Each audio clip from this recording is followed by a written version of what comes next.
Hi, everybody. Well, I'm jumping on a couple minutes early here because I haven't um, streamed directly into YouTube for a while, so I wanted to make sure that I didn't have any technical issues. And I've already got a stack of questions to answer, so I hope we have some more visitors. Looks like we've got lots of participants already. So yeah, go ahead and put your questions up in the comments, and I'll get to them when I can. By the way, if you didn't hear my little preview, this is happening on Wednesday instead of a Saturday because I have something to do that's going to take all my attention this Saturday, and I may not even have internet on Saturday, so I decided to make this live stream public so we could have lots of participation, hopefully.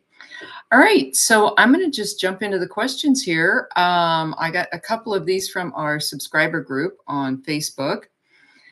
And this first one has to do with gulping. It's always a popular topic. And somebody wants to know if gulping is exclusive to domestic dogs or if there are gulpers in the wilds.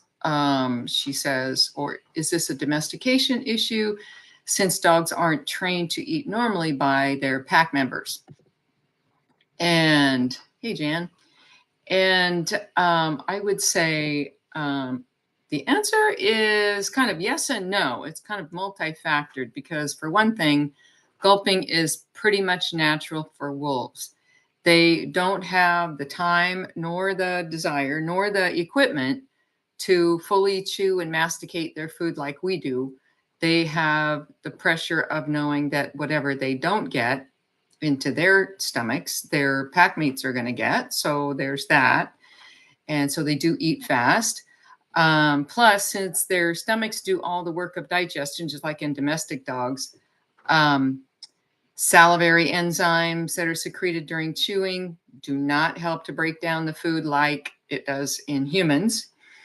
And the act of chewing doesn't really do that either. It's just basically chewing in dogs is basically about just getting the whatever that they've taken off of the carcass small enough to get past the little bend in their throats. So they're just all about getting food into their stomachs.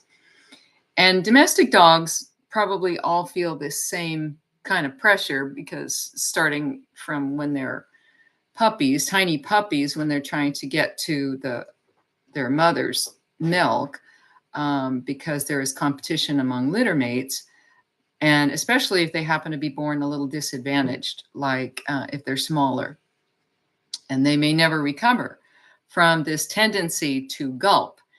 But it has to be said, since gulping is natural to some extent, the only time I think it can be seen as a problem or pathological is when it causes some negative consequence, like vomiting, choking, or even coughing food back up in order to chew it some more.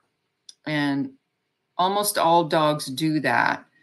But it's normal. But owners just find it kind of unnerving sometimes to see their dogs doing this. And it may indicate a need for prevention. So you might want to cut up the food if you do have a gulper.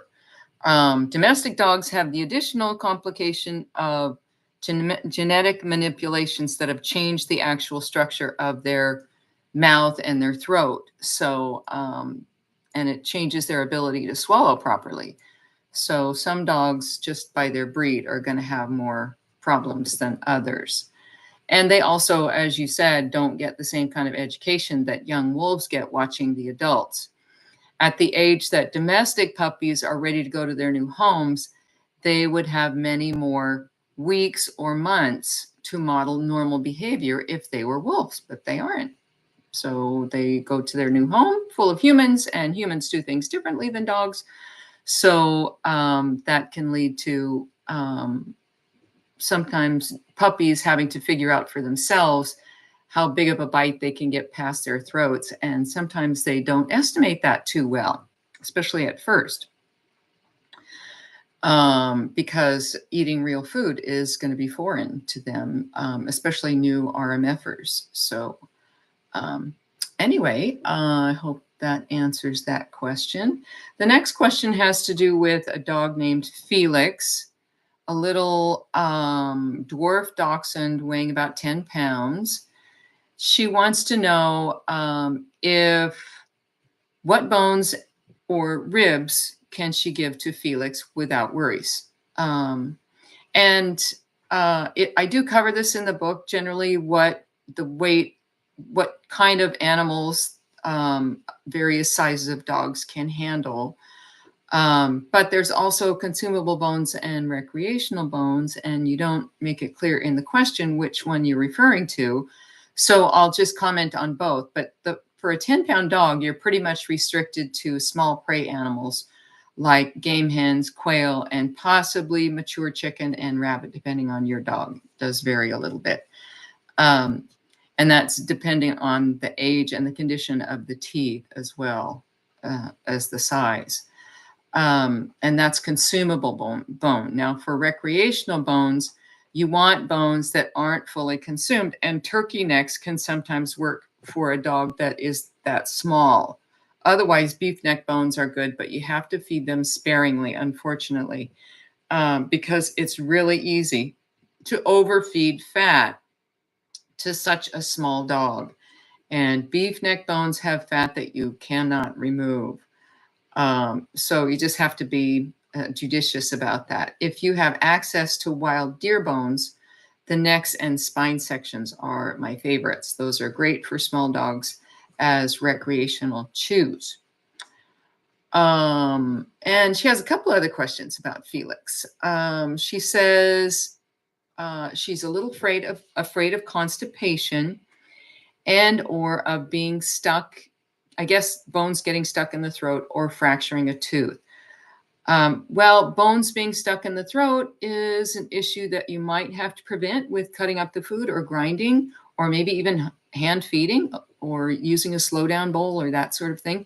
Fractured teeth, that just pretty much goes with the territory. I think it is suffered a lot more in kibble-fed dogs than in raw-fed dogs because the tooth structure itself isn't as healthy. But and I think it happens a lot less than people assume it does. And I think it happens mostly because people don't know the right kind of bones to feed to their dog. So they go to the store and they get these femur sections, and you never want to feed femurs to a dog because those bones truly are hard as iron and they can break teeth. And typically in your normal grocery store, that's the only kind of pet bone you will find is those femur sections. So when people do that, they go to the store and get those bones and their dogs break the teeth, and then they take the dog to the vet. And these are people that didn't know what they were doing in the first place. So of course they're going to go to the vet and they're going to believe whatever the vet tells them about how dangerous bones are with regard to teeth integrity. So you just that's a bit of a learning curve to get over the idea that your dog is going to choke or that the bones are going to fragment or turn into shards and cause problems on the way down, or if the teeth are going to get broken and all of that, because once you see your little dog eating raw meat and bones like they've done that all their lives, that's usually all it takes for people to calm their fears. Now she asks about constipation too. So I wanted to comment on that because people often think that because their dog's poop comes out slowly after meat day, that it's because they're constipated. And I don't think that's the case. I think generally meat poops just move out of the body slowly. And because dogs are squatting for a long time doesn't mean they're straining. That's kind of a human projection.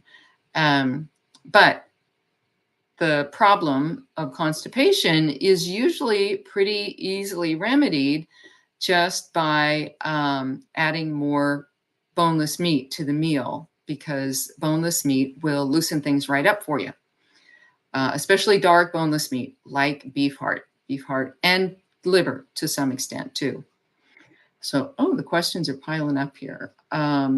She wants to know if she can give a whole chicken wing and a chicken back. And to that, I say I would not feed chicken wings or backs to a dog so small at all. Those particular body parts have a lot of fat on them that can't be removed. And you have to take the size of your dog into account because it increases the likelihood of fat overconsumption. It's just a matter of proportion. So I would stick to leaner foods like chicken legs and chicken necks and the lean meats like beef heart or beef or pork, lean pork or lean turkey. And her next question, last question, has to do with whether you can make a whole meal out of chicken necks or if it should have other parts in it like chicken hearts, or does it have to include pure meat?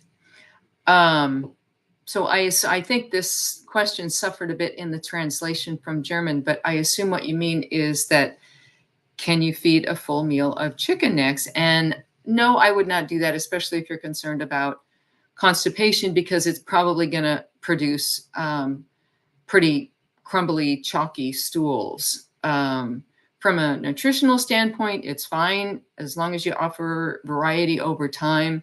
That's all you had on hand, it would be no big deal, but you could expect crumbly stools the next day. Meals should definitely always contain some boneless meat just to keep things flowing. Chicken hearts are fine for that, but I don't really buy them because they're really tedious to remove the fat from because they're so small. But if that's all you have, that's fine. I would remove the fat though.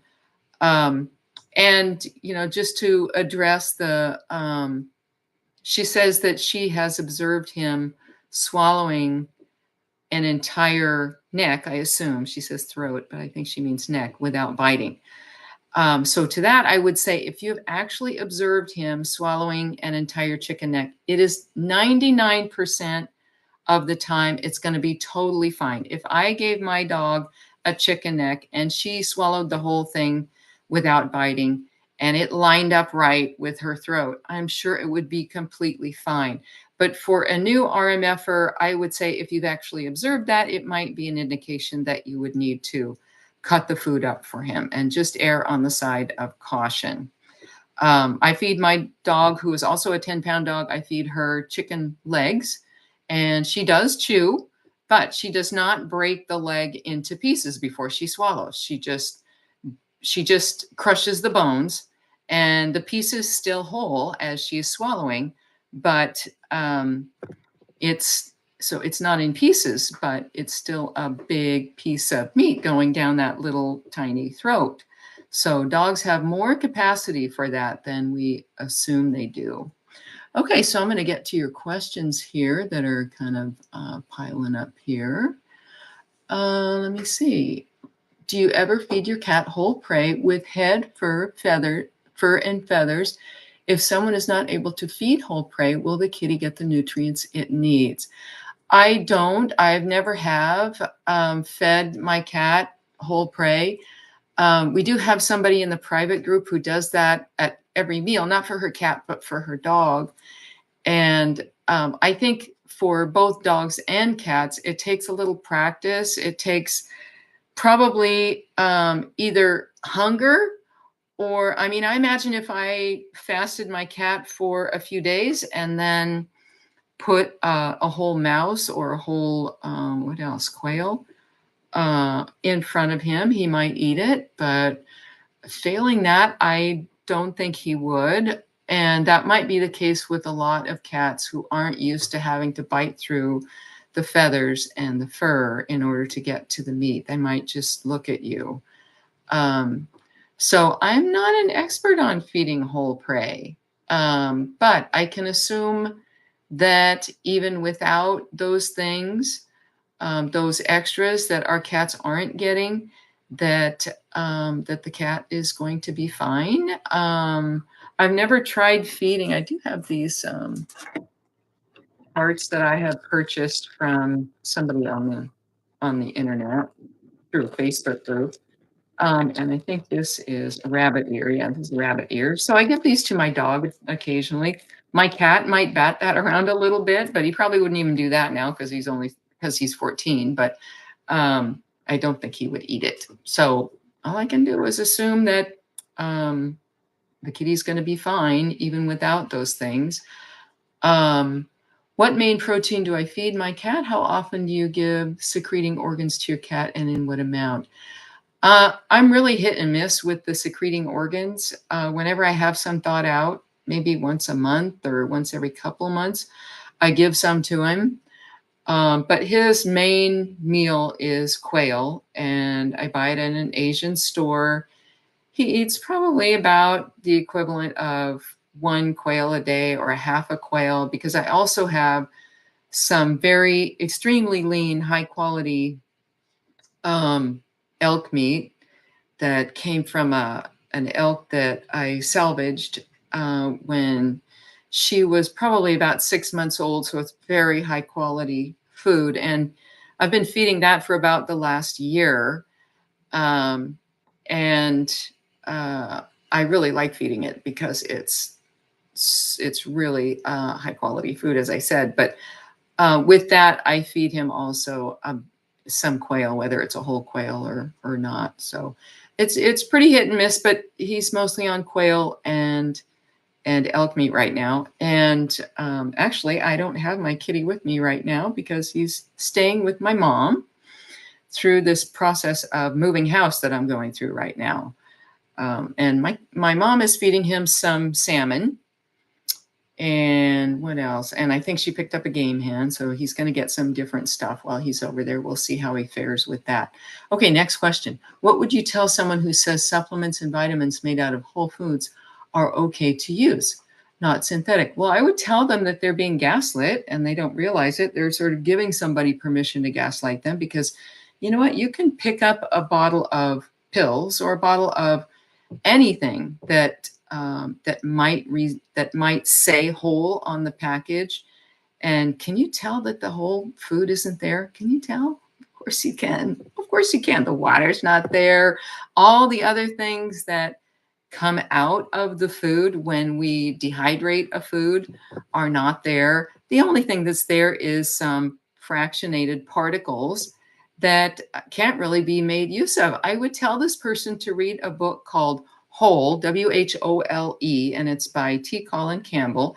And he cites a lot of research about outcomes in supplemented and unsupplemented diets of people with chronic disease. And it turns out that in a predominance of these studies, the supplemented subjects always fare much worse. So there's a huge, gigantic industry that is thoroughly convinced in itself, if it can be convinced of anything, it's not human after all, and they would like to convince you and every human being on earth that the soils are depleted and we can't possibly get everything we need from food, and on and on and on. It is all supplement propaganda. So that's what I would tell that person. Those foods are not, those things are not whole at all. You could put the word whole on a label. Nobody's going to arrest you. Nobody's going to come to your place of business and shut you down.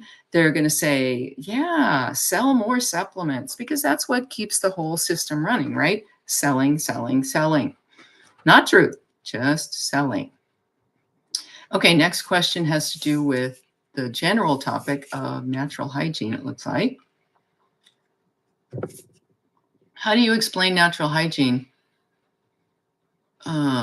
Simply, in a nutshell, to someone who has absolutely no idea what that is, what if someone says it is anti-science propaganda?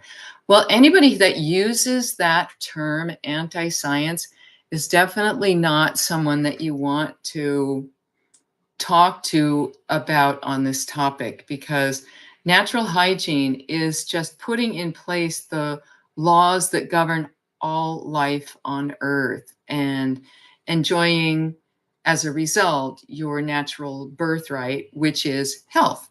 And every species on Earth has that natural birthright of experiencing optimal health.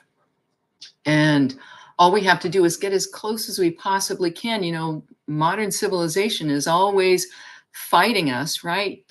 It's too light at night to sleep. There's neighbors making noise.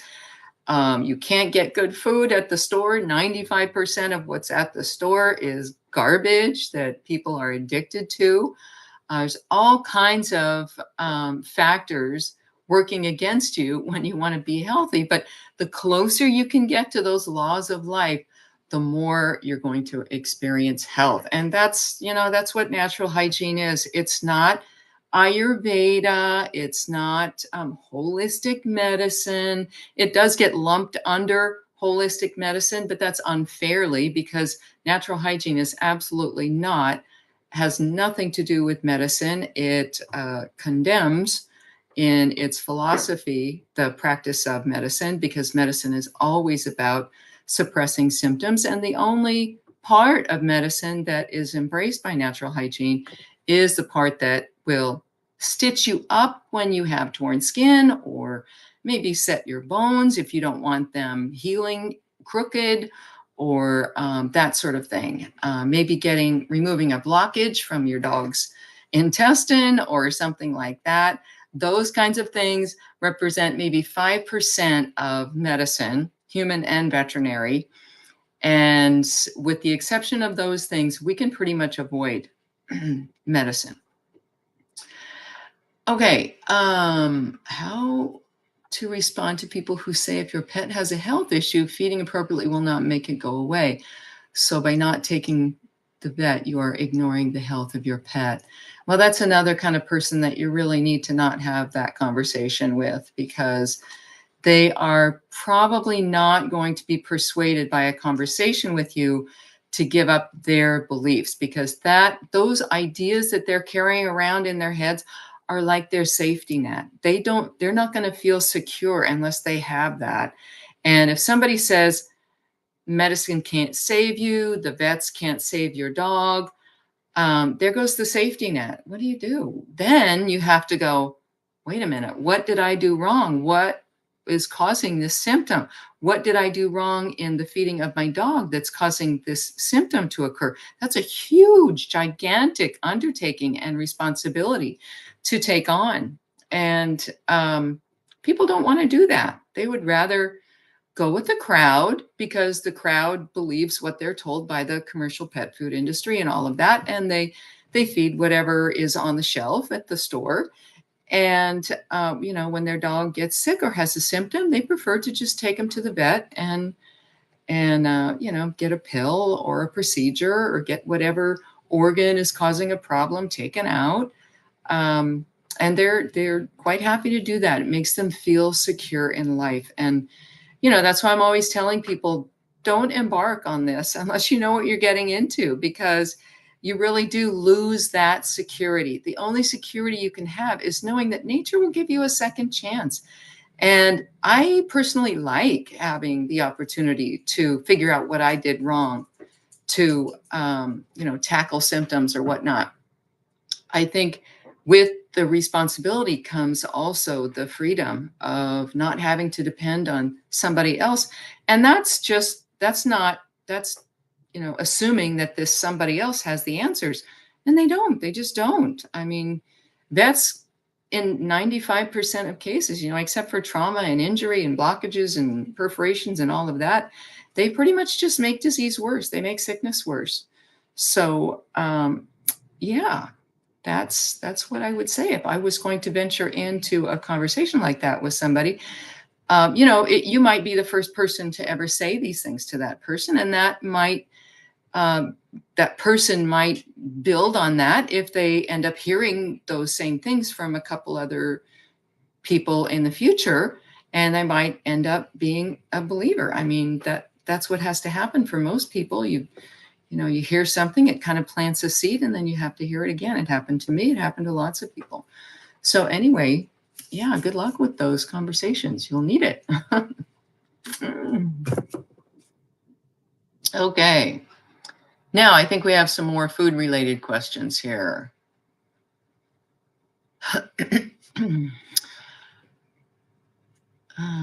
Julie has a question. Is feeding 2 or 3 days of plant-based meals good to alternate with raw varieties of meat every 2 to 3 days or so? Well, yeah, that's fine. There are all kinds of different ways you can do RMF, and I would direct you back to the flow chart in the book that shows you what factors you should use to make those decisions. So, whether you want to, like some people come to RMF not wanting to handle meat very much. So that might push them towards a high plant rotation. But then other people have hunters in the family and they have lots of meat scrap, and that would push them toward a high meat rotation. So those kinds of factors will probably be secondary to your dog's condition or your dog's illnesses or symptoms or whatever, because basically everything within RMF constitutes removal of cause. So if you stay within those limitations, those rough limitations, then all of the rotations are going to do that for your dog. So I would send you back to the flow chart if you haven't already gone through that. Dr. Fred says, today was my first plant day for my dogs. Both have protested and not eaten so far. And it's late in the day. It's 5 p.m. Well, this happens a lot with dogs new to RMF. So don't worry. It is very common. It is just a function of, number one, the dog having been conditioned to eat meat every day in some form, because let's face it, almost all domestic dogs are fed meat in some form every single day. And what happens when dogs are fed these excessive excessively indigestible foods every day is they put on lots of reserve fuel on their body. So they're carrying lots of fat. And what that tells them in kind of a biofeedback kind of way is that they don't need plant foods yet, because in the wild, remember that plant foods have always been secondary to dogs. And when they sense that, when they've just eaten the previous day, when they've just gorged themselves the previous day, or even a couple of days before that, they might have to go several days before they will eat secondary foods, before they'll remember that apple tree that they saw somewhere, or go back to the berry patch. So part of it is completely normal. And what you do about it is kind of up to you. Some people recommend just letting the dogs fast. It depends on your, emotional, I will say, wherewithal with regard to that, because people can be a little bit squeamish about fasting their dogs when they first start, and they feel bad. And I think those are misplaced feelings, but they can legitimately keep you from fasting your dog. So, to be fair, I have experience with dogs that I have fasted for many days and they still refuse plant food. So you don't really know if you have one of those on your hands yet. So what you do in the meantime, you can offer, you don't say whether you're offering fruit or cooked foods, but sometimes if a dog won't eat fruit, they will eat cooked yams or cooked yams with cooked quinoa. And you can use those to suffice on plant days until your dog gets to the point where they will eat fruit. And this happens almost universally. Eventually, they come to love fruit when they stay on RMF. Okay, so next question. And by the way, if you do have one of those dogs that refuses to eat plant foods, regardless of how long you hold out or they hold out, then a meat and fasting rotation would be perfectly fine, as long as you fast enough so that the dog has enough time to deal with the elimination backlog and get everything digested. Okay, and Julie asks, I give supplements of heartworm-free and green-lipped mussel and ahi flower oils. I wonder, due to you saying that supplements aren't necessary. Well, what we know about supplements is that they are not made use of by the body, and we have resources in the library for subscribers that will explain in great detail what's wrong with supplements and why they're not taken in by the body. But we have this enormous industry that is telling us that we need to feed supplements because they make an awful lot of money selling those things. I don't know what heartworm free is. That's probably something that kills the microfilaria that naturally and regularly, normally inhabit the bodies of dogs, domestic and wild. Wild dogs are tested for heartworm, and they very often test positive. So that's probably something like pumpkin seed that kills worms. So I imagine it's some kind of herbal product that has something in it that is harmful enough to kill those little microscopic precursors of heartworm. The green-lipped mussel thing is insane. And ahi flower, I don't know what that is, but if it's an oil, it definitely doesn't belong in a dog's body. Oils of all kinds are extremely refined. They have to undergo a lot of processing, and there is no natural analog for oils out in nature. There's no oil tree. There's no way that dogs, in their however long they've been on this planet, in their biological history, to have adapted the ability to make use of oils. Oils greatly tax the body's ability to break them down, especially the liver. They really tax the liver.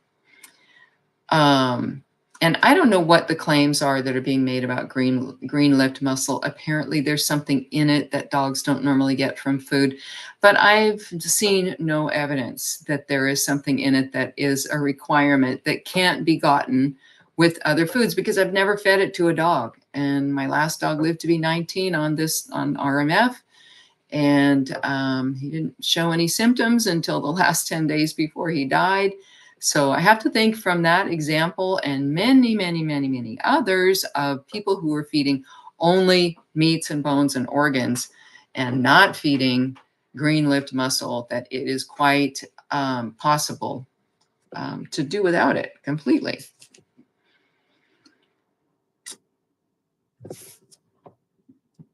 Oh, and Fennis, I'm not sure how to pronounce that name, says, thank you for the answers for Felix. Okay, let me know how Felix does. I think that's Barbara.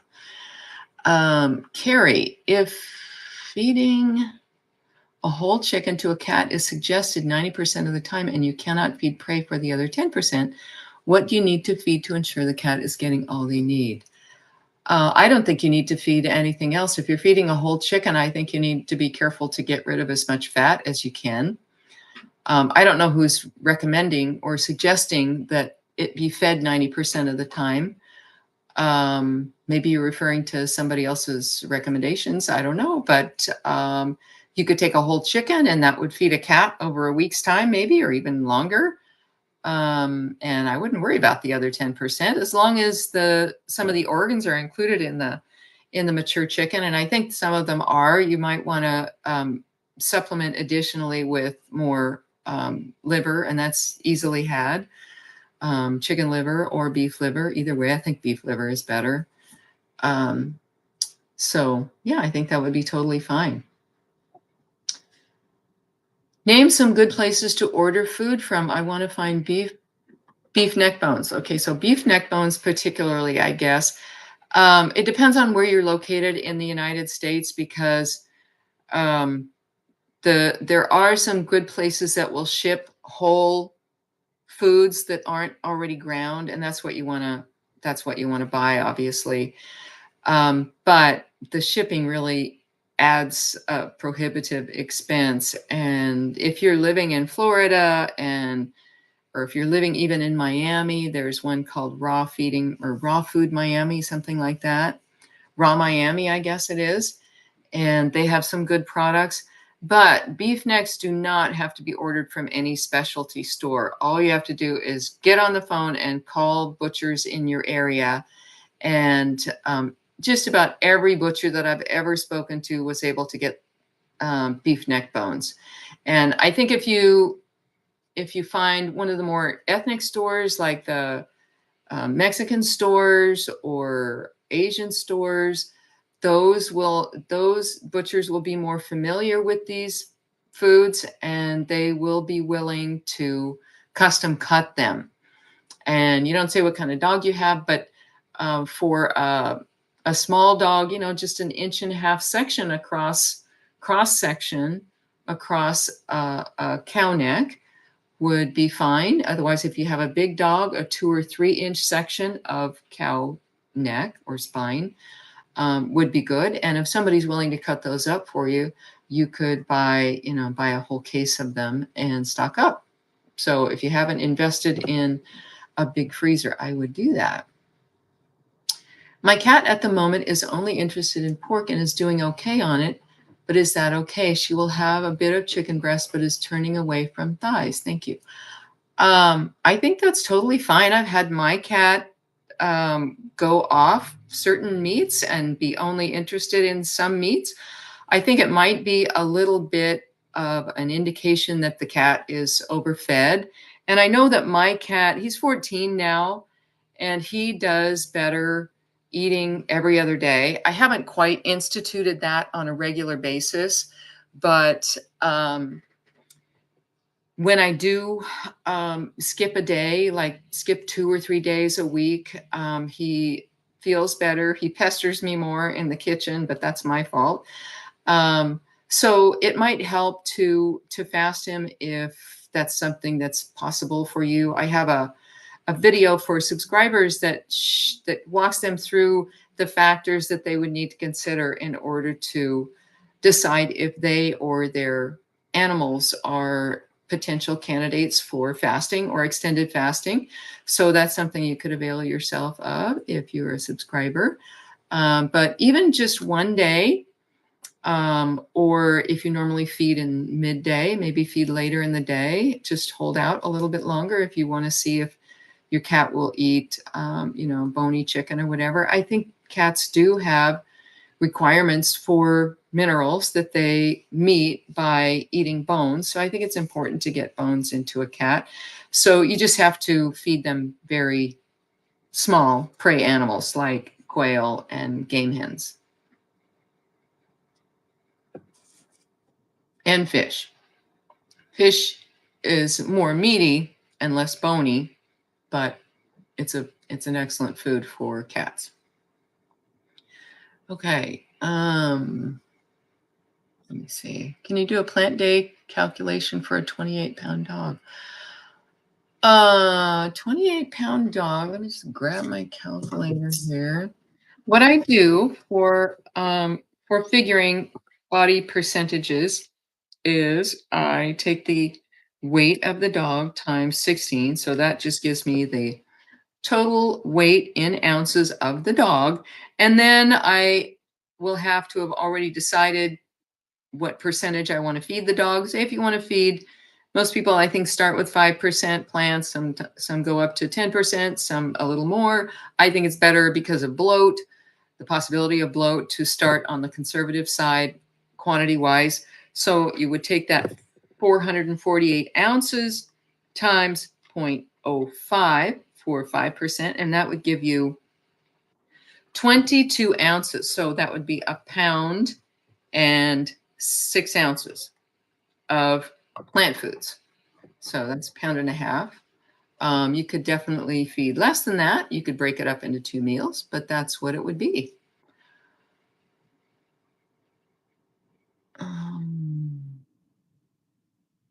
When Teddy was diagnosed, I asked myself, what am I doing wrong? And I wanted to search and find out what I could do better and fix my mistakes. Yeah, I wanted that for a long time too. And I remember going to the doctor when I would have a symptom, like back in the early 90s when I had a symptom.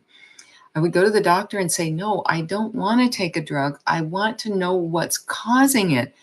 And it would be like they hadn't ever heard the question before. And they have to hear it once in a while at least. Not everybody just wants to take a pill. So it's something that's just shoved into our brains from infancy that symptoms aren't our that they're not our responsibility. They're somebody else's responsibility. Somebody else needs to figure out these things for us. So I think in any wise and fully human society, we would all have those skills. We would all be taught those skills early in life.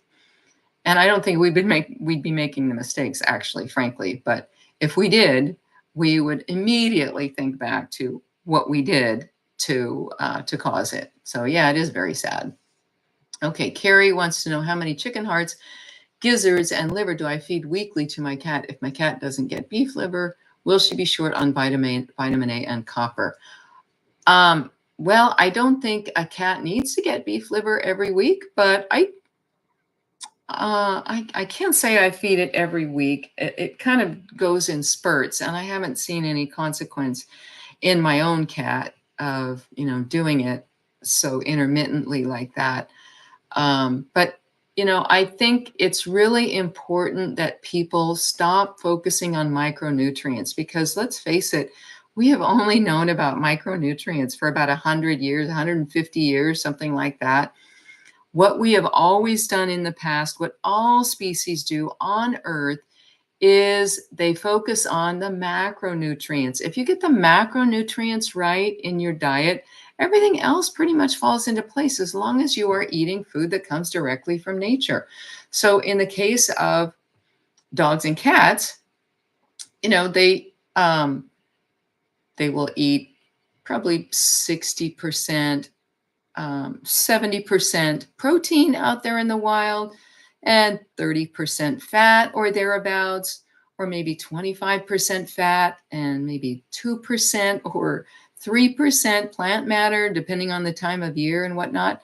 Those are the things that we need to focus on. And if we get good, low fat, high quality, as high quality as we can, some people are confined to what they can buy at the store. But if we buy as high a quality food as we can get our hands on, that's all we can do, and that's all we need to do. So chicken hearts should be treated like boneless meat. Chicken heart is just muscle. It's just like muscle meat. That's what I like about beef heart, because it is just muscle. It can be treated like steak, only it's very inexpensive to buy. And the fat is not within the muscle, it's on the surface. So you can cut it off. And what's left is extremely lean, very rich meat. And when I say rich, I mean bloody and dark and full of minerals. So gizzards are about the same. If your cat refuses to eat gizzards, it might be because they are a very tough little organ and they might be unfamiliar. So I don't know that I've ever offered gizzards to my cat. I'm curious to see if he would eat them though.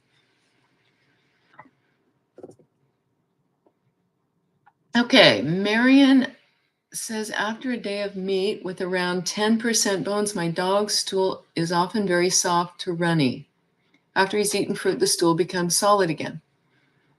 Well, it's very difficult to quantify the amount of bone matter in any piece of meat. Some people will say that a chicken leg has 30% bone, and that might be the case, might be 30% bone.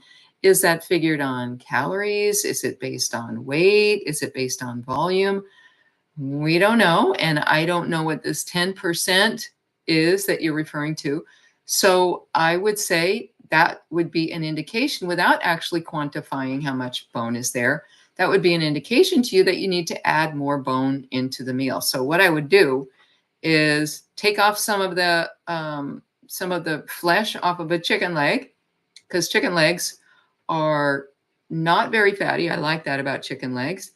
and they have some very hard bone in them that tends to firm up the stools. So that's how you would solve that problem.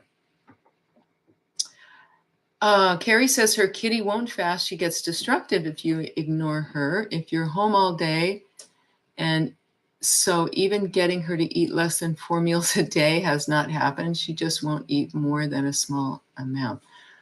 Oh, I see. So she'll just eat a small amount and then want to have more later.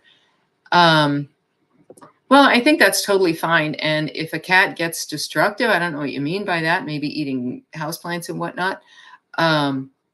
I would say if she starts, knocking off your good china off the counter or whatever, I would say that's probably a legitimate reason not to fast her.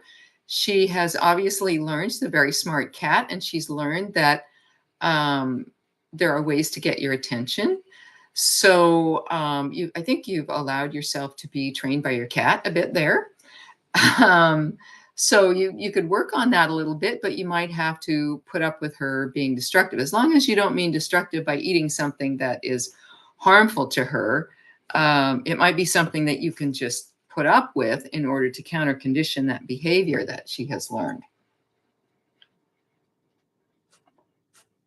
And I can't account for why she won't eat more than a small amount. That's pretty odd. It's kind of it's rather making you a slave to your cat if you have to feed them 4 times a day and only a little amount at a time. So it's probably just a matter of conditioning. Maybe she has a small tummy or whatever. I don't know. Julie says, I take my labs to a holistic vet for general physicals. Protein was found in my male dog's urine, but added more plant food and it was cured, but I wouldn't have known if not brought to the vet. I'm wondering if your dog had any outward symptoms, because generally when we are told something like this by a vet, it's either something that is normal or something that is not problematic, that is made to appear problematic because typically it's going to sell something. So they will run, blood tests and say, well, your dog's this or that isn't working right. And what you do when an organ isn't working right is you take away the cause. That's what causes organs to heal. When you take away the problem that is causing that organ to malfunction or to function less optimally. That's not the information you're going to get from this vet. And it doesn't matter how holistic they are. If they truly were holistic, that's what they would be teaching you, but they're not, because even holistic vets, and I've not met or known of a single exception to this, holistic vets just want to sell you an armload of herbs and supplements, and they have bills to pay just like the allopaths, and they have modeled themselves after allopathic veterinary medicine. So I would basically ignore that unless there's a symptom. And if there's a symptom, there's usually a way to solve it without going to the vet. Almost always a way to solve it. And what you have to do is basically stop feeding foods that aren't in the rotational monofeeding book, basically.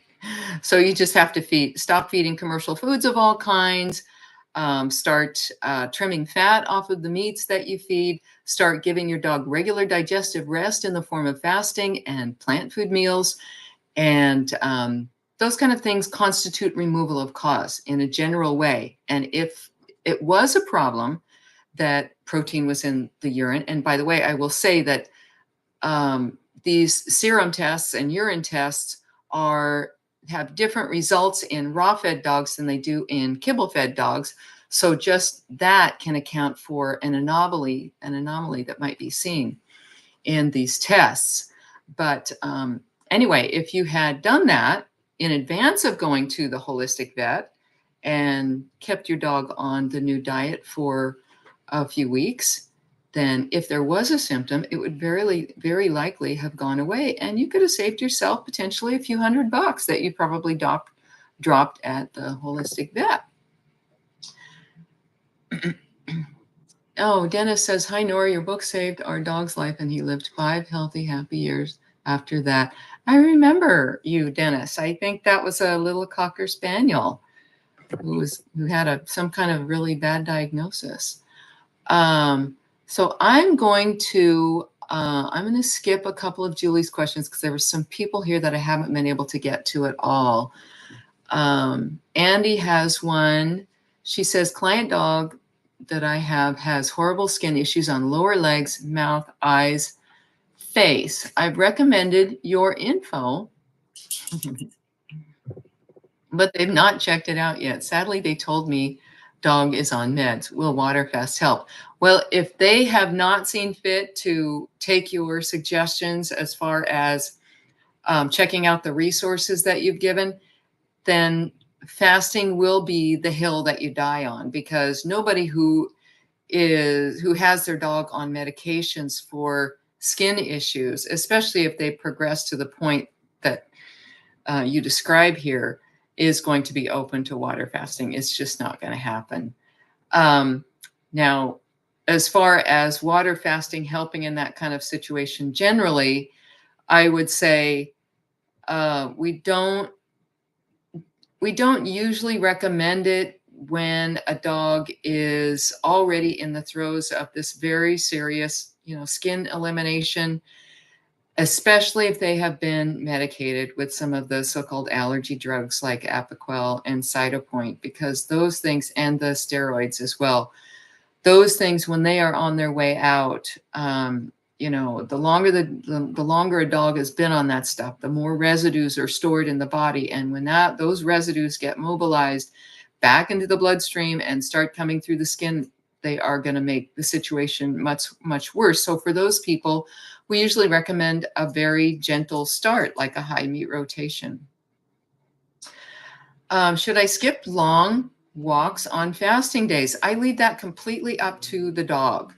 So if your dog seems lethargic, doesn't want to get up, or seems kind of weak, or some people call it depressed, that I think that's a projection, but it depends on how the dog feels. A lot of dogs, most of the dogs that I have fasted showed absolutely no difference at all.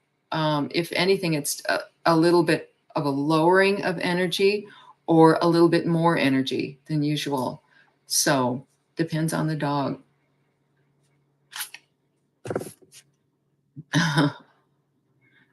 Prey model raw shows, this is a question from Carrie, prey model raw charts show liver 2 to 3%, and then add another secreting organ at 7 to 8 to equal a total of 10%. Is this what I should follow for quantity of secreting organs to feed to a cat?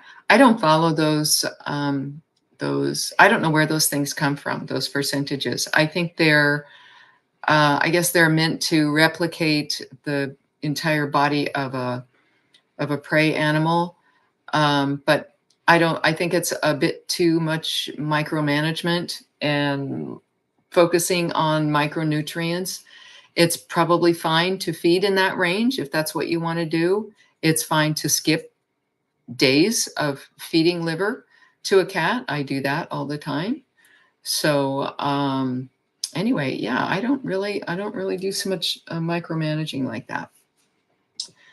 Dr. Fred says, I have 50 pounds of ground turkey unboned. Can I use this on meat days? Mixture of this with lower fat meats.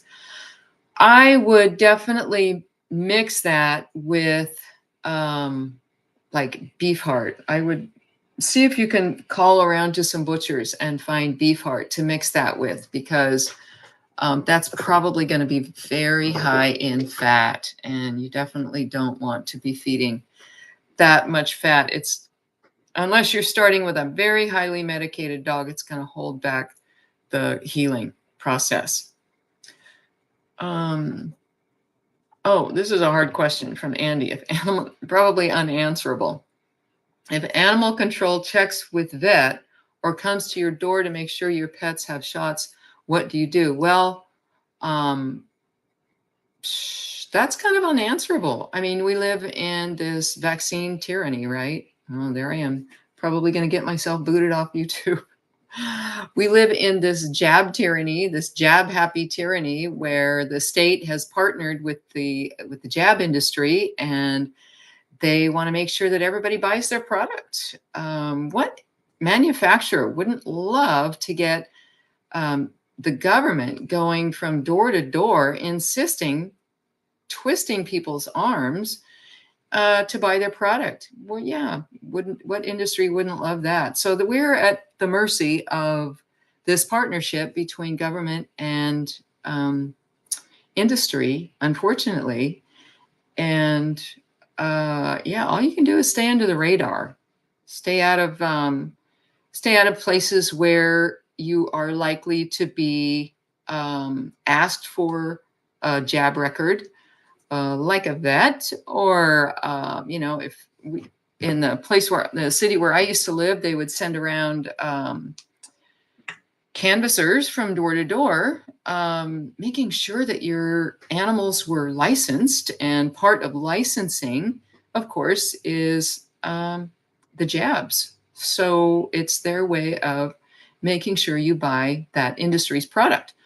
And it all comes back to money and fear and ignorance, basically. But yeah, everybody has to navigate that on their own. I navigate that too myself. So just know, if you ever fly with your animals, that you are not required, as of right now, as far as I know, and I have flown with my dog on 3 different airlines, you are not required to show a jab record, to even rabies, to an airline to fly with your dog. So just FYI. Okay, I'm just going to take a couple more questions here because I have a mountain of things to do today. You wouldn't believe it. My movers are coming in about 36 hours, and I am not ready. Let me see.